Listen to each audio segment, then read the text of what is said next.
Here's a movie Ross is really into. It's called Hoppers. It's from Pixar. Ugh. Ross, why don't you tell me why this movie is amazing? Well, number one, are we all ready for the amazing story of human bad, animal good? Yeah, We've never heard that story before. I haven't. No. Are we also ready for white man bad specifically as the villain? And you'll never guess, he's a property developer. Oh no. Oh gosh. Which, you know, man, wow. I mean, it's cutting, it's biting, it's current, and it also has It writes hideous itself. a Grubhub art style, and it's you think Pixar would want to make money at some point, but I guess they just really don't care. So by the way, in order to understand animals, they make an animal robot a la Avatar, Yes. and this Gen Z girl puts herself inside of it and decides to be the Joan of Arc of animals and rally the animals to fight the humans. Because it would have been so much funnier if she had blue hair or something. It'd have just been Chef's kiss right there. what was the last Pixar movie you liked? Um, I liked Inside Out like too. the first one. Yeah, I haven't seen the second one, so I don't know. I liked 2. And it's too bad they don't make more like that. Because we also had Elio. We remember how well that went. Oh, super well. Great. We also had Elemental. Yeah, I never That saw went that. great. Yeah. Lightyear. Oh man. They also Yeah. remember Turning Wish. Red. Remember Wish. No, yeah. So we everyone had, gets their we had wish. Luca.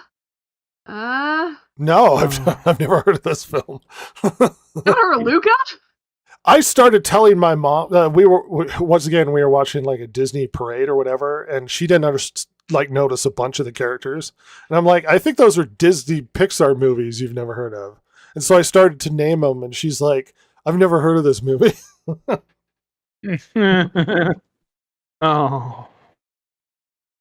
It's like we're gonna get into Toy Story. She's never heard of Encanto though. Oh yeah, there's that one. Soul. Everyone knows Soul. I'm aware of Soul. I haven't seen Soul. Oh gosh, Turning Red. Oh, you love it. Quit lying. The new Incredibles. Oh. Yep. Is it 2? Nobody liked that. No, 3. Yeah. Was there a 3? Onward. I don't know if the third Not- came out yet. Yeah, 3 hasn't come out yet, but they've been talking about it. 2 was terrible. If you ever see behind the scenes of the guy that made 2, it's just him being a pathetic loser. Well, so he made 1 and it was hugely popular. It's kind of like a 1950s, 60s riff on superheroes with a little bit of Fantastic Four, sort of. It's basically the best Fantastic Four movie that hasn't been made. And in the second one, he goes, well, I felt really bad that my wife, who was the true hero, had to stay home and watch the kids while I was fulfilling my dream of creating these movies. So he wrote 2 as a praise to his wife, where the dad has to stay home and take care of the kids, and the wife goes out and becomes the hero. Oh my god. And that's deliberately what he stated his point was to make 2 about. And I was like, oh, that's why it was terrible. What an idiot. Yeah, just a massive loser. Oh my And gosh, it the wasn't- Opposite Strange World. Everyone loved that Oh, movie. yeah. Big hit. And Ryan the Last Dragon. Yeah, I Yeah, don't I even forgot remember about that that one one. either. Is that like Kubo and the Two Strings? Oh wait, no, that's the weird Nike company that never makes any money. No, Ryan the Last Dragon was the vaguely lesbian one. Oh. Oh. Luca was the vaguely gay one. Yeah. Yeah. Got a lot of those vaguely gay movies out there. Oh, there we go. Their last good one, Coco. I found it. I still haven't seen Coco. It's completely fine. Well, that's a glowing review. Yeah. Accurate. No, Better. tolerate it. So apparently for the financial report, Disney, for the first time since 2019, didn't actually bring up the word diversity or DEI in the whole earnings report. It's almost like it's not popular and not actually a buzzword that people are interested in hearing anymore. And so they simply didn't even talk about it. Oh, God. They didn't even say the words. These are our initiatives with DEI and diversity. This year, nothing. Now, that's not to say that it's not still happening, but they didn't bring it up to investors because it seems to not be going well, at least as far as encouraging investment. Surprisingly, Figure. it's become negative now because you ruined it. I mean, here's a fun story. Apparently, the Hollywood guilds have made a historic push to try and unionize YouTube content studio theorist media. yeah, I bet they are. This is the golden goose. If they can get unions into YouTube, boy howdy. Oh, dude. And the thing is, though, the algorithm doesn't like how the unions work. No. I mean, granted, I guess they could force Google to try and change the algorithm, but like, YouTubers will hate it. Yeah. They're very independent, make videos when they want to, and there's not very much parity or equity, if you will, when it comes to viewership. If you make good stuff, people watch it, and if you make stuff that's not popular, like our podcast, people don't watch it. And that's just kind of how it goes. And usually unions are like, well, you need to pay your workers better. It's like, so what are we going to count people who make YouTube videos as employees of YouTube? Or, I mean, because oftentimes they go, well, editors need to be this or writers. And it's like, you'll have YouTube videos where it's like this one. I am host, writer, editor, producer. Like, I'm not just one role. You know what I mean? I'm kind of all of the roles, just like you just kind of take different roles when you're making this stuff. And it doesn't work with, it's not like radio where it's like, well, we got the engineer, the audio engineer, or the guy from the movie studio, and then the on-air talent. It got so bad, unions in radio, that a different guy, so based upon the unions and them carving out like the area which they were authorities over, one union was allowed to take the record off of the record player, and he couldn't go get another one. Another guy had to go get the record and hand it to him. Because it was a different union over like the music, but the other guy was like some like technical engineer.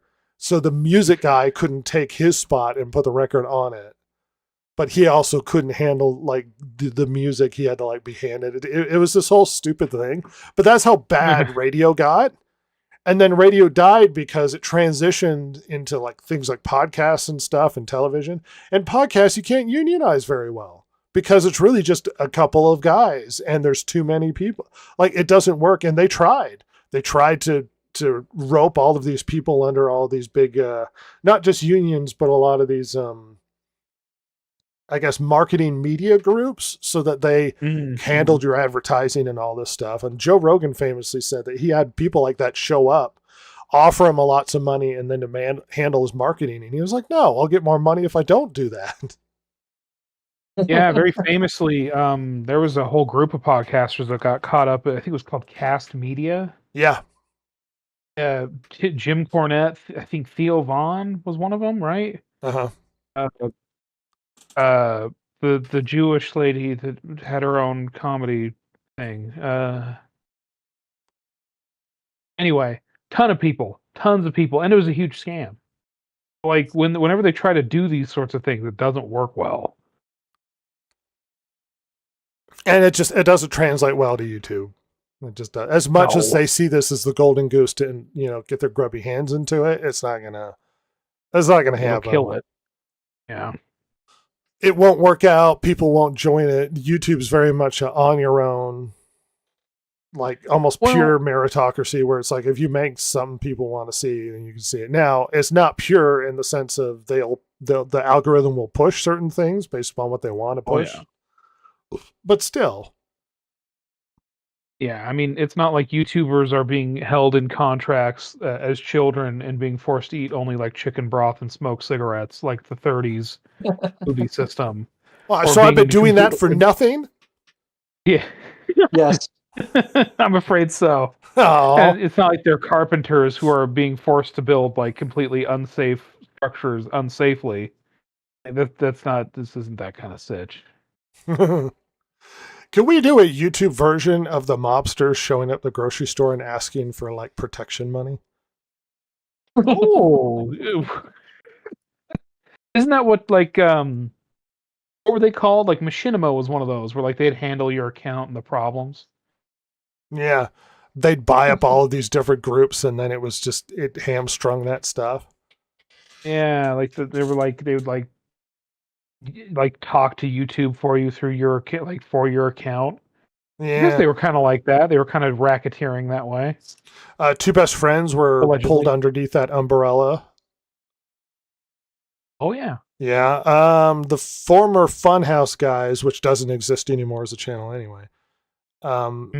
They were under the Machinima umbrella. What do they call it? Inside Gaming, something like that.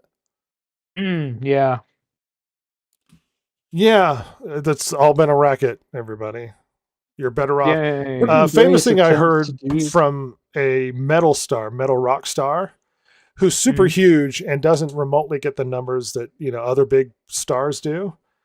And he said you're better off without an agency or somebody under you or somebody sort of being signing up with big record labels and stuff, because selling like let's say 20,000 records, you'll get more money from selling 20,000 records yourself than from selling 2 million records under the umbrella of like a studio or whatever. Oh God. Yeah. Ouch. That's how big a difference it is. They take a massive chunk. I mean the deplorable, like, how would you call it, predatory practices back in like the 50s. Like look at what freaking what's his name? The king of rock and roll. Oh, Elvis. His problem, they wouldn't let him travel overseas to Europe because they were afraid he'd disappear. They wouldn't be able to get him back because they can't control him in Europe. So his agent wouldn't let him go to Europe because he thought he'd lose control of Elvis. God. That's funny. Yeah, he was a real asshole. Colonel Parker. Yeah. And Elvis would have just killed overseas. That's why he never toured overseas. Yeah, I know. Like the reason why, because Elvis wanted to make like a lot more, like as far as his movie career goes. Yeah. He wanted to he knew he had to make some of those like goofy movies that he made. What was it, Jailhouse Blues, stuff like that. But like he wanted to like start like transitioning to being an actor and like doing that kind of stuff, doing serious roles, and they just would not let him. Like, well, that's not an Elvis movie, buddy. Like, we got to make an Elvis movie. It's just like, so they were all stupid, all of them.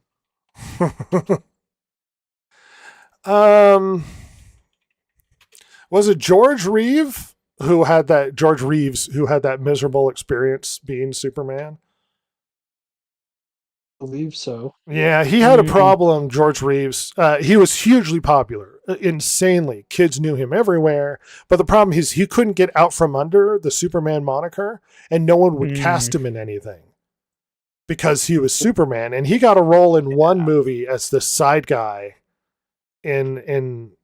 as like some side character. And they screened the movie, and somebody went, "Oh, isn't that Superman?" And they immediately cut him from the film. Oh my God. Ouch. He was actually in Superman as a mobster, and he loved being able to play that role because it was the first time he'd able to do anything other than Superman.